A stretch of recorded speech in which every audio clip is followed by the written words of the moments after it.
न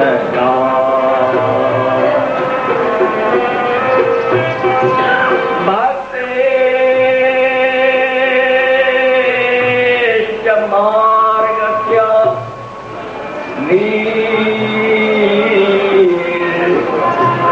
दर्शिकाय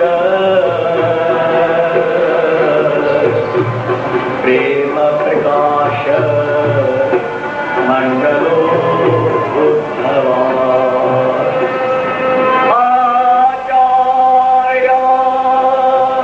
आचार्याय भर्याय वशे इंद्रियाय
परम श्रद्धेय आचार्य स्वामी केवराज महाराज, वे स्वयं अपने आप को जगाने का भरसक प्रयास कर रहे हैं। वे अपने को ही कहते हैं जागो, सावधान हो जाओ और अपना समय व्यर्थ मत गवाओ। जीवन रहते अपने लक्ष्य को प्राप्त हो जाओ।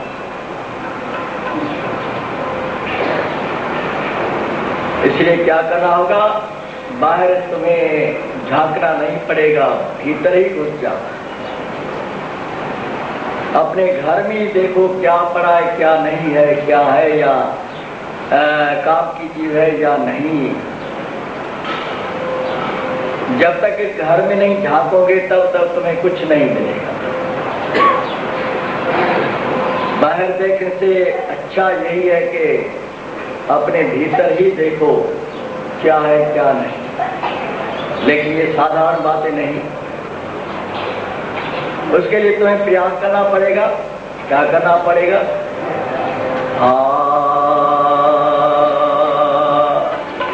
पहला साधन कर गुरमुख में अंतःकरण मही। पहला साधन कर गुरमुख में अंतःकरण मही। पहला साधन कर गुरमुख में अंतःकरण मही।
मंत्र मिला है तुम्हें ना, उसका सोते जागते चलते फिरते हर क्षण में स्मरण करना होगा। मात्र इतना ही नहीं, साथ में मूर्ति का ध्यान भी करना होगा। कहने में सरल, करने में कठिन।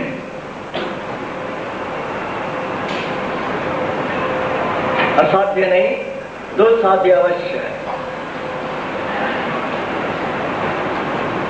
और इतिहासों के पन्ने पलटेंगे तो हमें यही मिलेगा।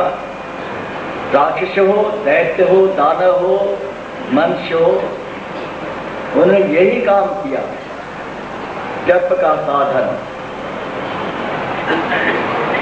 रावण ने अपनी सिद्धियां प्राप्त कर ली मात्र जप से। हिरण्याकशिपु, कुमासुर, भस्मासुर, न जाने कितने राक्षस दानव हो गए, और प्रहलाद, ध्रुव इत्यादि न जाने कितने भक्त भी हो गए।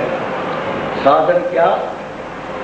एक ही मात्र, वेदाहमेदं पुरुषं महान्तमादित्य वर्णम समस्त परस्तात्मे विदित्वाति मृत्युमेति नान्य पंथा विद्यते नाहि। एक ही रास्ता है जप।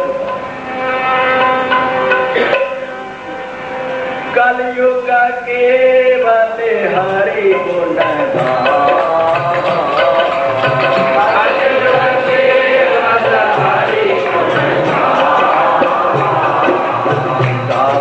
नर पावै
इस तत्व का ज्ञान है।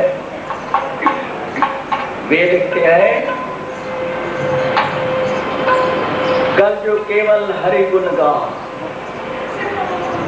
कलयुग में केवल नाम सिमरन, और वो कैसा सब धर्मोस्तक जितने भी दुनिया में सहारे हैं ना, आधार सहायक भरोसे, उन सभी को छोड़ना पड़ेगा।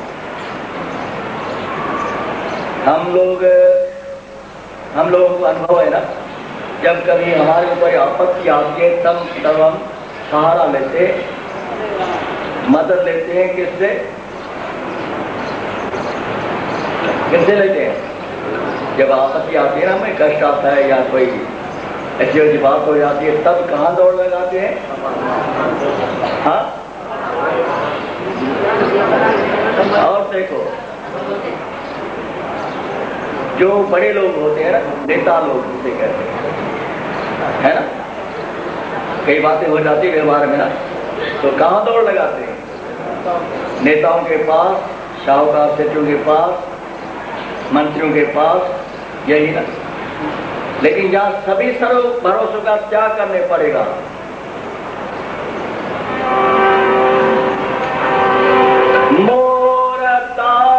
कहाए नर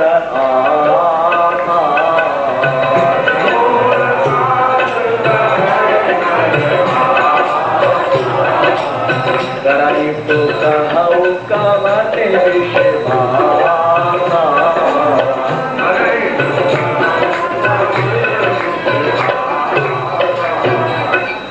राम कहते हैं, जो कहता मैं राम का दास हूं, फिर भरोसा दूसरे का देखता है, तो बता विश्वास कहा? जब राम की शब्द है, कहता है मैं राम का दास हूं, लेकिन ताकता दूसरी और है, कहीं सहारा मिल जाए, भरोसा मिल जाए, तो कहते विश्वास कहा? तो राम ने किसका सहारा लिया था?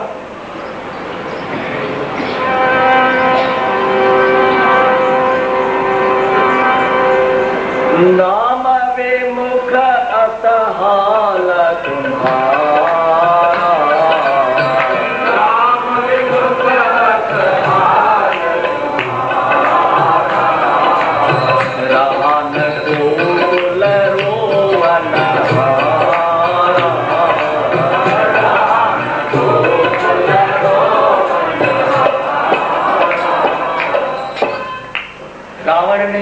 रावण तो राम से बेमुख हो गया, तब उसकी ऐसी दशा हुई। लेकिन राम किसके सम्मुख हुआ?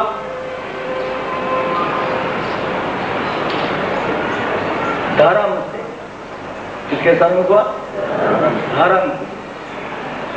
और सो भवत रहित संशय नाही, इस संसार समुद्र को पार कौन करेगा? वो है कहाँ पर? सबके हृदय में संसार है, बाहर नहीं है। मैं कहाँ हूँ? मन में, अपने मन। तू कहाँ है? सुख कहाँ है? शांति कहाँ है? अशांति कहाँ है? आनंद कहाँ है? सब अपने हृदय में, मन में। और मन सभी के पास है, केवल मेरे पास नहीं, तुम्हारे पास नहीं, प्रत्येक प्राणी के पास मन है ही है। और वो कैसा है? मैं और मेरा, तुम और तेरा। वो बुरा नहीं। तो फिर कैसा किया जाए? किसे तैरना होगा? अपने हृदय में जो संसार बसा हुआ है ना, वो कैसा? मैं मेरेपन का, अपने पराये का, मान अपमान का, खुशी और गम का, गरीबी अमीरी का, द्वंद्व रूप संसार जो है वो हमारे तुम्हारे सबके मन में बसा हुआ है। और ईश्वर परमेश्वर कहाँ रहता है? कहाँ रहता हो? वह भी सबके हृदय में बैठा हूं। दोनों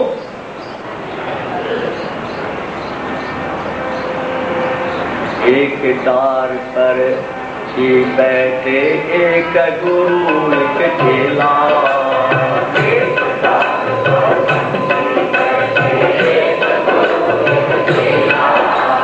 दोनों हृदय के साथ बैठे हैं।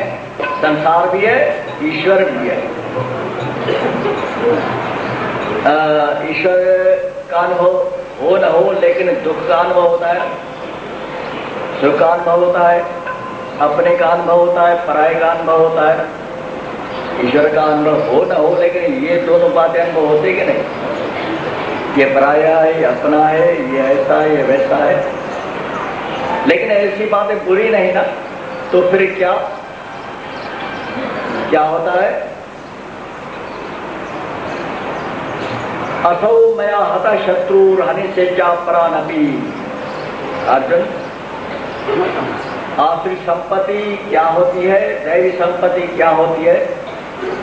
आसुरी संपत्ति, आज मैंने इसको मार डाला, कल उसे भी मार डालूंगा। ईश्वर हम होगी दो बलवान सुखी। मैं ही तो ईश्वर हूँ, मैं ही बलवान हूँ, मैं ही सुखी हूँ। लेकिन हो तो फिर प्रजा से तुम्हारा क्या मतलब, दूसरों ने क्या मतलब? शाहूकार हो तो भगवान ने किया तुम्हें ना, फिर गर्व भी कोई सताता है। बड़ा आदमी तो तुम्हें भगवान ने किया, छोटा आदमी तुमने, छोटे को तुमने तो नहीं बनाया।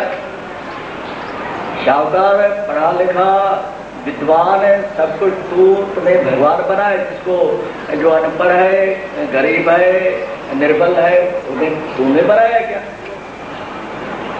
फिर कहे क्या तो मैं ईश्वर हूं? क्यों कहते? दूसरों को पीड़ा क्यों पहुंचाए? दूसरे की अमानत क्यों हड़प करते हैं? तो यही मेरा तेरा है गड़बड़ वाला। अपने को बड़ा समझ करके दूसरों को पीड़ा पहुंचाना ही माया खिलाफ। बड़ा है तो बड़ा रहने दो। तुम्हें क्या, हम थोड़ी कहते तुम्हें तू बड़ा क्यों हुआ, और कहने वाले कहते हैं तू बड़ा क्यों हुआ, तो वे भी माया बन गए। परहित सारा से धर्म नहीं भाई,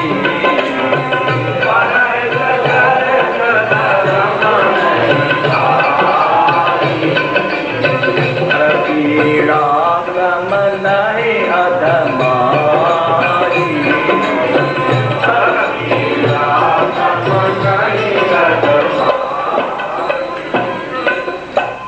अब ये मैं मेरापन जो दूसरों को पीड़ा पहुंचाए कैसे निकलेगा? मात्र जप से। और जप का विधि विधान कैसा? जो परंपरागत से चला आ रहा है, बस का ही जाप किया जाए तब सिद्धिदायक होता है, वरना नहीं। हमारी परंपरा कैसी है?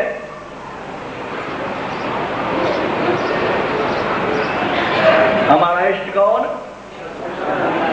लक्ष्मी नारायण। परंपरा हमारी इष्ट कौन? लक्ष्मी नारायण। गुरु कौन? सदगुरु टेरा महाराज। मंत्र कौन? संग्राम साखी। यदि परंपरा को भूल जाएंगे तो हाथ मलते रह जाएंगे। और जिसने परंपरा का स्मरण किया और वैसा ही आचरण किया तो चाहे किस प्रकार किस स्थिति में क्यों ना हो ऊपर उठ जाए। लेकिन ये बातें कैसे समझाएगी? केवल हम ही नहीं, सद्गुरु में रखो तुम विश्वास,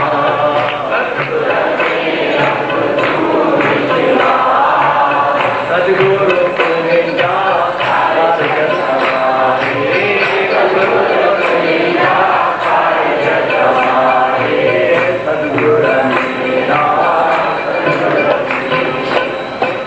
अर्जुन का भी गुरु विश्वास नहीं था। तभी अर्जुन को भगवान ने कहा, अर्जुन श्रद्धावान लभते ज्ञानम। ये शब्द बोलने नहीं पड़ते। यदि अर्जुन का विश्वास कृष्ण में पूर्ण होता तो नहीं बोल। अर्जुन तुम्हारा मत चित्ता सर्व दुर्गाणी मत प्रसादा, तू अपना मन चित्त मुझ में लगा। इसका अर्थ शिष्य का मन न जाने कहाँ कहाँ घूमता है, शिष्य का मन कहाँ भटकता है, गुरु में नहीं लगता। इसलिए अर्जुन को भगवान ने धमकाया, यदि नहीं करोगे तो भटकते रह जाओगे, मेरा कहना नहीं मानोगे तो क्या होगा, भटकते रहोगे। तो जैसा मैं कहता हूं वैसा करो, तो तू मेरा शिष्य है। इसीलिए और बिना आज्ञा का पालन किए बिना गुरु की वाणी समझ में आ जाए असंभव। अर्जुन को भगवान ने कहा, अर्जुन यह आत्मा तो सदा रहने वाली, देही नित्यम अवध्योयम। जो आत्मा है कभी इसका नाश नहीं होता, और देह शरीर इनका नाश होता रहता। नैनम चिंतन्ति, आत्मा अमर अजर है। लेकिन श्रद्धा नहीं, अर्जुन को ज्ञान समझ में नहीं आया। गुरु कह रहा है और शिष्य को, जो कि साधारण नहीं असाधारण शिष्य है, प्रकांड विद्वान है, समस्त शास्त्रों ज्ञाता और महाबली, और श्रद्धा नहीं है, कृष्ण की ज्ञान समझ नहीं पा रहा है, गुरु का ज्ञान समझ नहीं पा रहा। तब गुरु को तो समझाना ही था। बोला, अर्जुन नहीं समझ रहे हो ना तो जाओ, कहा ज्ञानी के पास, लेकिन पूरे ज्ञानी के पास मत जाना, जिन्हें तत्व का भी ज्ञान हो उनके पास जाना। वे तुम्हें बतलाएंगे, तब तुम्हें समझ में आएगी। तो अर्जुन ने पूछा, भगवान मैं जानना चाहता हूँ वे तत्वज्ञदर्शी तत्वदर्शी, उनकी पहचान क्या?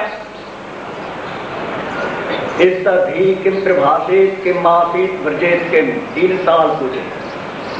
शिष्य ने गुरु से 3 सवाल किए इसके विषय में, तत्वदर्शी को कैसे पहचानो, उनकी पहचान क्या है? पहली पहचान, वो बोलता कैसा है, बोलता कैसा है।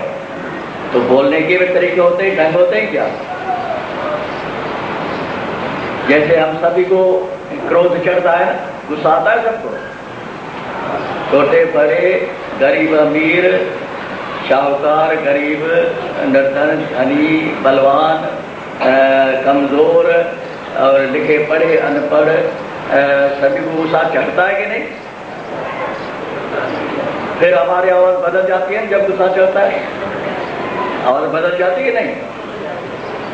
जिसकी न बदल जो बताए, बदल जाती है। चाहे वो नाटक करता हो, हृदय से करता हो, चाहे बाहर से, आवाज। जिस व्यक्ति ने साल भर में 1000 का न देखा हो, उसको एक ही दिन में लाख रुपया की लाठी लग जाए तो उसकी आवाज बदल जाएगी। जो करोड़ों का पति है, एक दिन में उनको करोड़ का घाटा बढ़ जाए फिर आवाज बदल जाएगी। जो जिसको उम्मीद ही नहीं, आशा ही नहीं कि मुझे पुत्र होगा, वृद्धावस्था में उसके पुत्र रत्न मिल जाए तो बदल जाएगी। जिसका नौजवान पुत्र युवावस्था को प्राप्त और विवाह करने योग्य, उसका अचानक देहांत हो जाए इकलौता पुत्र, तो उसके माँ बाप की आवाज बदल जाएगी। तो अर्जुन कहता भगवान मैं जाना वो बोलता कैसा, जिसने ब्रह्म की प्राप्ति, दर्शन नहीं, ब्रह्म की प्राप्ति कर ली है, वो कैसा बोलता है। यदि मीठा बोलता है तो अर्जुन कहता मैं भी मीठा बोलता हूं। हम मीठा बोलते कि नहीं, हम भी बोलते हैं ना मीठा, करवा हम भी बोलते हैं, मीठा हम भी बोलते हैं, चुगली हम भी बोलते हैं, निंदा हम भी बोलते हैं, सारा हम भी बोलते हैं। नहीं, पाठ हम भी पढ़ लेते हैं, नावल भी पढ़ लेते हैं, भगवान के भजन भी गा लेते हैं, फिल्म के गाने भी गा लेते हैं, है ना। संगीत बोल सकते हैं, हिंदी बोल सकते हैं, अंग्रेजी बोल सकते हैं, संस्कृत बोल सकते हैं, हर भाषा का ज्ञान है। लेकिन वह बोलता कैसा है,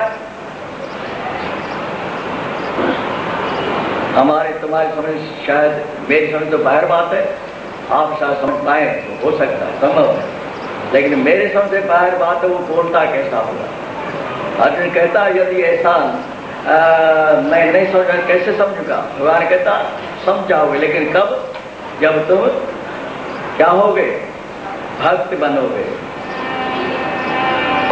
नाहरी जे कर्म करत से, नाहरी जे पाठ पढ़त से, नाहरी जे कर्म करत से, नाहरी जे पाठ पढ़त से, नाहरी जे दे दान, नाहरी जे दे दान, भावे भवित यश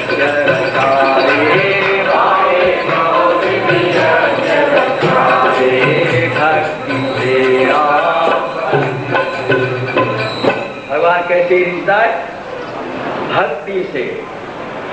और भक्ति होती क्या है, 12वां गीता का भगवान कहता अर्जुन भक्त क्या होता है मैं तुम्हें बतलाता। शुभाशुभ परित्यागी, भक्त का लक्षण कैसा है, शुभ और अशुभ दोनों का त्याग करने वाला। इंद्रियार्थेषु वैराग्यम, इंद्रियों के अर्थ से वैराग्य। तो हमें और तुम्हें सबको इंद्रियां है ना, वो कौन सी, आंख, कान, हाथ, पैर, जीभ, जो हमारे काम करने वाले, खाना खाना, देखना, सुनना, बोलना, ये इंद्रिया है। अब आंखों का अर्थ क्या है, क्या, देखना। तो शुभ भी देखेगी, अशुभ भी देखेगी, दोस्त को भी देखेगी, दुश्मन को भी देखेगी, दुश्मन को भी देखेगी, दोस्त को भी। तो दुश्मन को तो अत्याचार हमारे मुंह पे चढ़े ही ना, लेकिन दोस्त रोज मेरे पास आए। तो अर्जुन दुश्मन से नफरत है तो दोस्त से ही नफरत करनी पड़ेगी। दोस्त से संबंध है, प्यार है, उसके भी छोड़ना पड़ेगा, उससे भी नफरत करनी पड़ेगी। और हाथों का काम क्या है, हाथ है ना तो हमारे क्या काम करते हैं, पूजा किसे करते हैं, तिलक, माला, माला चढ़ाते हैं, आरती, दान हाथों से करते हैं। और दूसरी तरफ ताली नहीं, डांस किससे खेलते हैं, हाथों से, जुआ हाथों से, और चोरी। अब चोरी करने से, जुआ करने से तो हमें नफरत है, लेकिन पूजा से नहीं है, फिर अर्जुन काम नहीं बनेगा। जब तक तुम्हें जुआ से, चोरी से नफरत है और दान से, पूजा से प्यार है, तब तक नहीं। शुभाशुभ परित्यागी, शुभ क्या है? पूजा करना, दान करना। अशुभ क्या है? जुआ खेलना, चोरी करना। दोनों से तुम्हें नफरत, इंद्रियार्थेषु वैराग्यम, शुभाशुभ परित्यागी, दोनों को नहीं छोड़ोगे ना, तब तक वह व्यक्ति तुम्हें दिखाई नहीं पड़ेगा जो बोलता कैसा है। समझ गए? अपने शिष्य को ही एक गुरु समझा रहा, हमें नहीं समझा रहा है। उनका जो इतिहास है हम बतला रहे हैं। एक गुरु से कहते जब दोनों से तुम्हें वैराग्य नहीं होगा तब तो दिखाई नहीं पड़ेगा। जो चीज ऐसी है सामने आ जाए ये असंभव बात है। दोनों तरफ से वैराग्य हो, नफरत हो, अब कैसे की जाए? जुआ से और चोर से तो कर ले, लेकिन दान से भी कर ले। दान न करें, आरती न करें, पूजा न करें, मंदिर में पैरों का काम है चलना, तो कहाँ जाएगा? कसाई की दुकान पे जाएगा? शराब की दुकान में भी जाएगा? नहीं जाएगा। मंदिर में भी जाएगा, तीर्थों भी जाएगा कि नहीं? तो अगर वहां तो आपको नफरत है कसाई की दुकान पे जाने से, या शराब की दुकान या मांस की दुकान पे, लेकिन मंदिर में मत जाना पड़ेगा, तुम्हें जाना नहीं पड़ेगा। तब वह व्यक्ति तुम्हें दिखाए क्यों? इंद्रियार्थेषु वैराग्य। लेकिन ये पहली है, मेरी समझ से बाहर है। लेकिन जो आपकी बातें सामने, अब दोनों तरफ से वैराग्य न हो तब तक एक पल भारी, एक क्या होता है उसको, ऊपर नीचे पलड़े होते जाएंगे, समान नहीं होगा। और दोनों पलड़े पे कुछ भी सब कुछ निकाल दो तो पलड़े बराबर लग जाएंगे ना, तराजू बराबर हो जाएंगे ना। तो दोनों को एक साथ बिठाना होगा, तुम्हें दोनों को छोड़ा कैसे जाए? कैसे छोड़े? बुरे कर्म को छोड़ दें, लेकिन भले को कैसे छोड़े? उसे तो भगवान मिलता है ना, और परमात्मा प्रसन्न होता है, कैसे होता है, क्यों होता है? अब ये बातें ऐसी अजीब सी लगती है गीता की, जो हमारी तुम्हारी बुद्धि क्षेत्र से तो सर्वथा बाहर है। और इसे समझेगा कौन? विद्वानों की घोषणा है, कृष्णो जानाति वै सम्यक। कृष्ण ही इस तत्व को पूर्ण रूप से जानता है, जिसकी गीता है। क्वचित कौन्तेय एव च, बहुत थोड़ा कौन जानता है? अर्जुन। उनसे बहुत थोड़ा वेद व्यास जी, उनसे बहुत थोड़ा सुखदेव जी, उनसे बहुत थोड़ा याज्ञवल्क्य जी, उनसे बहुत थोड़ा राजा जनक। इन पांचों के सिवाय इस तत्व को कोई जानता ही नहीं है विद्वानों के, ऐसे शब्द है। और वो जब यदि कोई जाने भी तो इन पांचों को ही बुलाना पड़ेगा, इन पांचों को बुलाना पड़ेगा, तब जाकर थोड़ी बहुत समझ में आएगी बात। लेकिन ये सब किसके अधीन है? जप के अधीन। जप कैसा? जो परंपरागत से हमें मिला हुआ मंत्र, उसका जप करने के पश्चात, जो आचार्य के आदेश है उनका पालन करने के पश्चात ये सभी बातें सिद्ध हो सकती है। ऐसी कोई बातें जो असिद्ध है, अर्थात प्राप्ति संभव हो, ऐसा नहीं हो सकता है। लेकिन कब? जब हम रास्ता लेकर के चलेंगे तब ऐसा होगा। तो रास्ता कौन सा है? जब पहला साधन मूर्ति की पूजा। किसकी मूर्ति? हाँ, उसकी नहीं। और मूर्ति का अर्थ क्या होता है? मूर्ति होती है साकार या निराकार? मूर्ति साकार है निराकार? साकार। चाहे पत्थर की हो, चाहे सोने की, चांदी की, कपड़े की, कागज की, मट्टी की, कोई भी हो, लेकिन आकार वाली है। और हम और तुम आकार वाले या निराकार है? हमारा भी आकार है, मूर्ति का भी आकार है। तो फिर मूर्ति पूजा क्यों? हमारे ऊपर मक्खी बैठेगी तो मच्छर काटेगा, तो ऐसे करेगी ना? मच्छर काटेगा, चाहे हम ऐसे इस तरह बैठे रहे, मच्छर या मक्खी आएगी तो उसको उड़ाएंगे ना। और बिच्छू आ जाए तो कहाँ खड़े होंगे? हाँ, मूर्ति पर बिच्छू खड़ा रहे फिर भागेगी, हिलेगी जुलेगी, स्थिर रहेगी, तो उसे क्या होगा? निश्चल मन से मिलत है, निश्चल आत्म ज्ञान, कहते मन निश्चल करे पाओ ज्ञान। अब मूर्ति का उपासना से मन निश्चल होता है, दृढ़ संकल्प होता है, चाहे कितनी आपत्तियां आ जाए तभी रस से मत होने वाला नहीं होता, चाहे कितनी सुख आ जाए तभी नहीं घबराहट से होता है, स्थिर रहता है, दुख और सुख में स्थिर रहता है। जब स्थिर मन नहीं तो कुछ नहीं। तो मूर्ति की उपासना स्थिरता लाती है अपने जीवन में, और सामूहिक उपासना नहीं होती है, ये व्यक्तिगत होती है। योग सामूहिक नहीं होता, व्यक्तिगत होता है। योग की भाषा ही ऐसी है, व्यक्तिगत। सालाने अगर सामूहिक होती ना तो हमारे ऋषि महर्षि घर छोड़ करके जंगल में नहीं जाते, घर में रहते, पहाड़ों में नहीं जाते, नदियों के किनारे नहीं जाते, वो घर में ही साधना करते। यदि योग सिद्धि हो जाती थी तो ऐसा संभव नहीं होता था।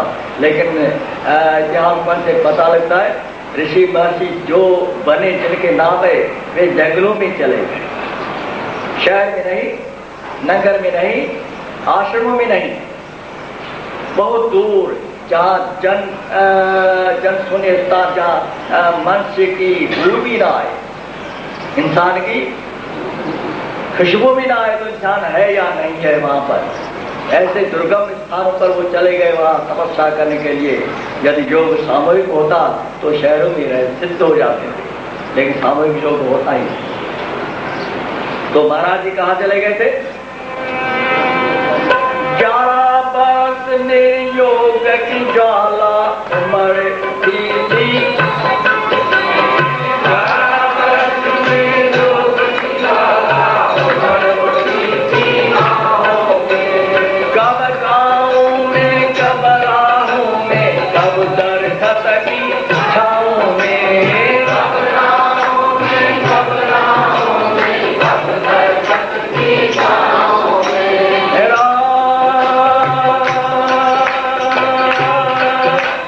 कब मरघट, कब कब्रिस्तान, कब गिरती बैठ गुफाओं में, कब मरघट, कब कब्रिस्तान, कब गिरती बैठ गुफाओं में। खाना पीना भूल गया सब, खाना पीना भूल गया सब, ज्ञान तुझे ना शान का,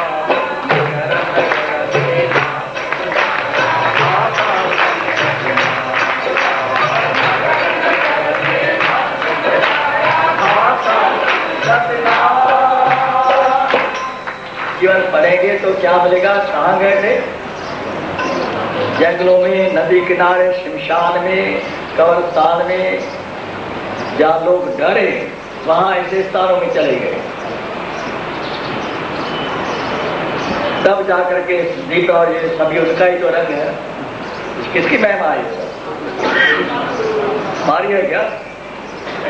यदि मैं अपनी मान लूं तो फिर क्या होगा? आत्मशिला फिर काम बिगड़ जाएगा, फिर सिद्धि प्राप्त नहीं होगी, न तुम्हें न हमें। एक का ही संभाल लेंगे ना तो सब कुछ मिल जाएगा हमें, न मिलने वाला पदार्थ भी हमें प्राप्त हो जाएगा। लेकिन जब आचार्य की बात उनको पूरा स्मरण रखेंगे, याद रखेंगे और निरंतर जप में लगे रहेंगे, तब ऐसा संभव हो सकता है, वरना कभी हो नहीं सकता। तो प्रयास करेंगे। आशा इष्ट उपासना, खान पान पहरान, घट पदार्थ जब मिले तब ही मित्रता जान। आशा एक हो, परिवार में, समाज में, संस्था में, पंथ में आशा एक हो। तभी तो जुड़े रहेंगे। मेरी कुछ आशा, तुम्हारी कुछ आशा तो बिगड़ जाएगी। मेरी आशा है कार में चलूं, तुम्हारी आशा है पैदल चलना होगा, तो फिर बिगड़ जाएगा। इष्ट एक हो, इष्ट जब एक, मेरा रामकृष्ण, किसी का श्री कृष्ण, किसी का शिवजी, किसी का परिवार में गड़बड़। ये ना समझे कि ये देवता लोग हैं, लेकिन सतोगुण ही इनके द्वारा निकलता है। तो तमोगुण से 10 गुना भारी रजोगुण है, माना खतरनाक। तमोगुण से 10 गुना भारी कौन है? रजोगुण भयानक है, और रजोगुण से 10 गुना भारी सतोगुण है। आपने कार्तिक कथा सुनी है ना? 2 भाई थे ब्राह्मण, राजा के यहाँ यज्ञ हवन कराने जाते थे, है ना? जय विजय नाम भूल गया, पूर्वजन ने बतला दिया। दोनों भाई थे, राजा के यहाँ यज्ञ करने जाते थे, वन इत्यादि, तो दान दक्षिणा मिलती थी। तो जब यज्ञ संपन्न हुआ, समाप्त हुआ, घर आए और बांटने लगे। दोनों भाइयों थे, तो बड़ा भाई तो बड़ा ही होता है, छोटे को दबा ले, बड़े लोग छोटे को दबा देते हैं, बड़े लोग छोटों को दबा देते हैं। तो ज्यादा पैसा धन जो कुछ मिला था, बेटा दक्षिणा मिला, तो ज्यादा भाई ने बड़े ने ले लिया, छोटे भाई को कम ले दिया। तो छोटे भाई भी कम नहीं थे, बोला ज्यादा क्यों लेते हो भाई? मैंने तो भाई मेरी एक जैसी है, मैं तुमसे ज्यादा करता हूँ, तो तुम बड़े है ना, आगे अगर तुम वैसा कर देता हूँ, तो उससे तो मेरी मेहनत ज्यादा है, फिर मेरे से पैसे ज्यादा क्यों लेते हो? तो समझ में आई नहीं मेरा, लोग जो है, पैसे जो है, जो है, तो न देने पर क्या हुआ? दोनों ने एक दूसरे को शराब दे दिया। तो एक जाकर क्या बता, एक कछुआ बन गया, एक हाथी बन गया, दान वहीं पड़ा। और पूजा हवन ये सतोगुण है या रजोगुण है? बताओ, हवन यज्ञ के सतोगुण है या रजोगुण है? अब सतोगुण का फल क्या है? याद रखो, सतोगुण का फल क्या होगा? हाथी बनना पड़ेगा, कछुआ बनेगा, लेकिन बुरा नहीं है, भगवान आएगा ना।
अब एक तत्व का विचार करेंगे।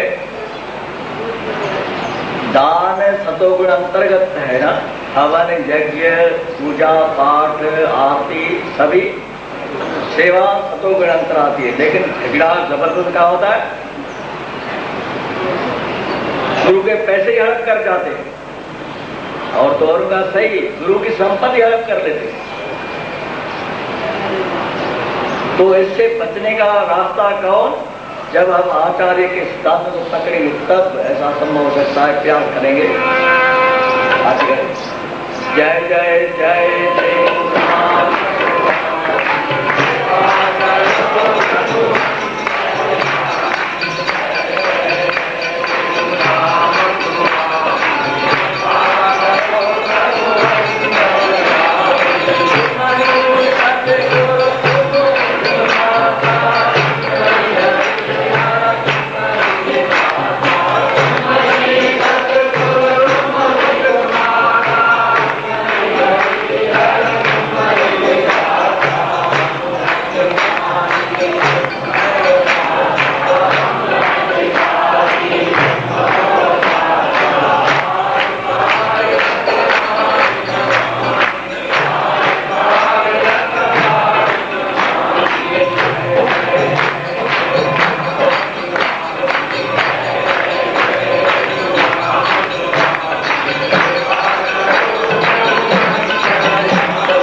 महाराज का वचन है, दुनिया में जितना सुख है उतना दुख है, सुख के पीछे दुख है और दुख के पीछे सुख है। दुनिया में जितना सुख है उतना दुख है, सुख के पीछे दुख है और दुख के जो चले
चुप करो थोड़ी देर, चलने आती क्या?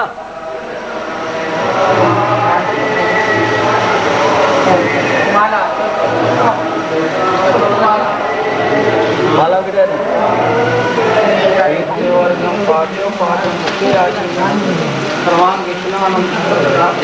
हाँ चले भी किया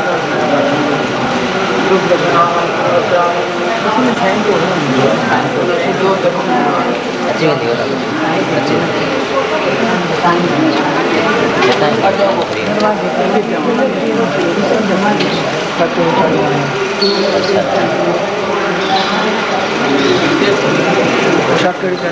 iya pasti iya benar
माला पादव पण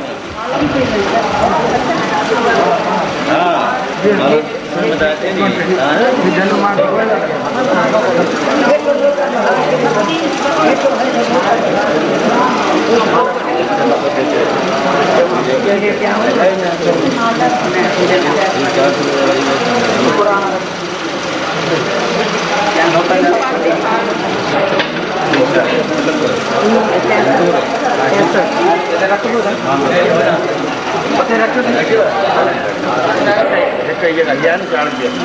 बोला ना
दिया करेगी और क्या है? दाग नहीं दे कोई अंदर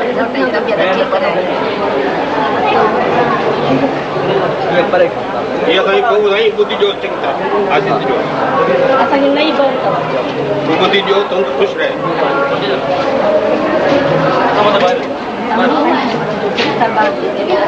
नर्मदा में परी देखो बड़ौदा में अच्छा हाँ कारो चिप हो गया सही लगा क्या बात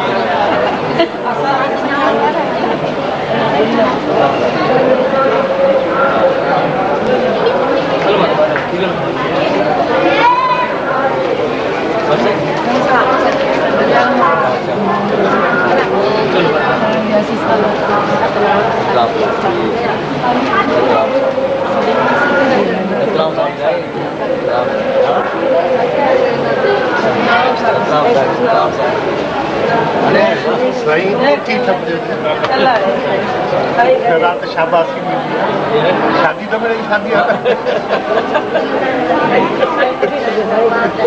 हिम्मत थी हेॾे हाल में ये चवण ते तव्हांजी आशीर्वाद सही बि ॻाल्हि आहे शादी में मिले शादी आहे सत्संग मिले सत्संग मंदर मिले मंदर आहे पाणी ठीकु आहे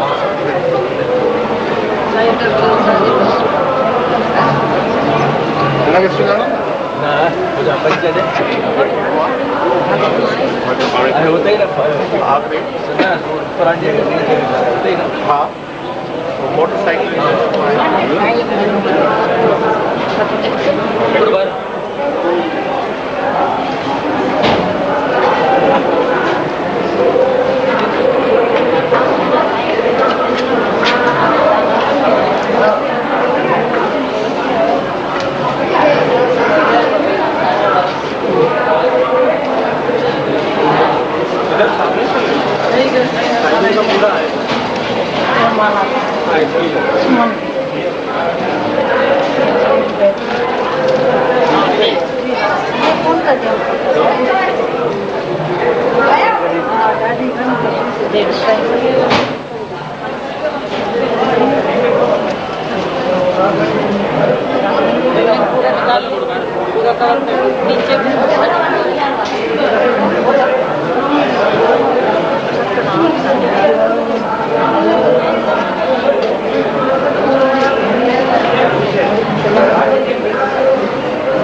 सतगुरुदेव भगवान की जय, सतगुरु साईं दिलवान महाराज की जय, सतगुरु स्वामी जगदानंद महाराज की जय, सतगुरु स्वामी शांति प्रकाश महाराज की जय, देव प्रकाश महाराज की हमरा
चलो उठो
दिया है उन्होंने चैत्र मेले के विशेषांक जो विमोचन करे रहा है।